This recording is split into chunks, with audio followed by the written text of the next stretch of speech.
Hi, I'm Bob Johnson from Bob Johnson's Computer Stuff. If you're looking for a Toughbook rugged laptop community for tips, tricks, and more information, don't forget to watch our videos. And when you do, hit that like button as well as the subscribe button and that bell button so we can notify you on any newer upcoming videos. Welcome to this week's edition of the Rugged Rundown. And so this week what I want to talk about is, and by the way, I need to do a shout out to Durabook. Thanking Durabook for sending us this Durabook S14i semi-rugged laptop. I will tell you, I like this laptop, but what I'm going to do today is talk about 5 issues that I found that are minor problems with this laptop. Everybody thinks that I'm going to just slobber all over it and talk good about it, but hey, I want to show you the good, the bad, and the ugly on all the laptops that are available that we sell or we talk about. So for the Durabook S14i, I think the number one thing is to talk about is the battery. Durabook says you should get 8 hours of battery life out of this unit. Well, I did a little research. I used it myself. And I did some comparison, reading some articles regarding the CF55, which is the brand new Panasonic Toughbook CF55, to see what that battery life is. And basically what I found out is that at best, brand new battery, using it cleverly to save battery life, maybe at 50% brightness and that sort of thing, you get about 6 hours of real-time battery life out of this unit. Well, whereas the CF55, there's been tests showing that it'll run up to 16 hours on battery life. So it doesn't have the same kind of battery life that maybe that Toughbook CF55 has. But I will tell you that it is a hot swappable battery that you're able to swap the battery out before it turns off to put a new fresh loaded battery in there. So you do have that option, and I think that's a great option to have. Number 4 on my list is the audio. And quite honestly, on a ruggedized laptop, how important is the audio? I can hear it.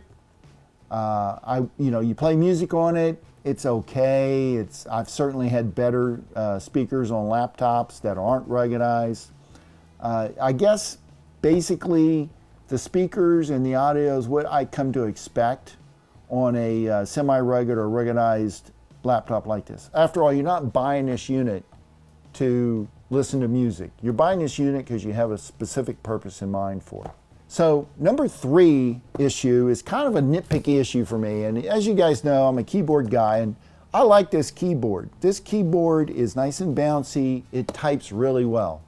Some issues that occur is the positioning of the keys that they have. For example, the delete key is right down here on the bottom right-hand side, when I kind of expect my delete key to be on the top. And also the arrow buttons. They put the arrow buttons in an odd configuration as compared to a traditional laptop keyboard. So I find myself pressing keys that I don't want to press because I think it's the key that I want it to be just out of habit. Is that a real bad issue? No, it's not. It's kind of a pet peeve for me. It may not even be an issue for you. I'm just kind of a keyboard guy. Number 2 on the list of 5 issues is the touchpad. Now, as you know, and I did a lot of reading on this, and I read some forums and everything else, I think that what people miss on the touchpad is that it is a resistive device. In other words, you've got to take your finger, press down on it, and move your finger where it needs to be. Other laptops are capacitive, so you can just barely touch it and it will go wherever you want it to go. That is the difference between a rugged tool like this versus a standard retail laptop that you might buy at the local store. I did find it to be a little jerky, but it did get me where I wanted to go. It's not my favorite touchpad, but it does work. I will say I like the keys, the mouse keys here. They're nice and solid and clickable. They're also a little raised so you can find them real easy and your finger doesn't get lost. Number one, the number one issue that I found on this S14 is how pricey it is. So if you buy the i7 11th gen version of this today, making this video, you're gonna be upwards to around $3,000 for this laptop. Now, what are you paying for it?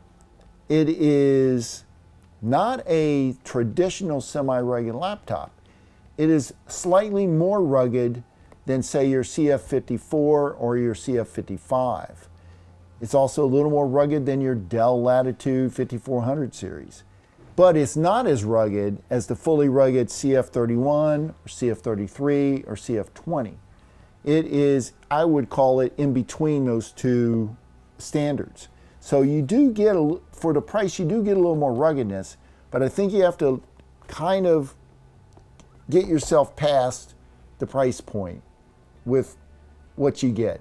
You do get the i7 11th gen, you get all the ports that come with it, and you get a little more rugged than you would with that CF55 or 54. But that's my issues that I have with this unit. And as you well know, they're not even that serious. If you're considering a brand new semi-rugged unit, this would certainly be a great choice as compared to the others on the market today. If you have any questions or concerns, or you just want to tell me that there's something else I missed, please leave it in the comments and I'll happily answer your questions or take a read of your comments. Other than that, I'll see you guys next week.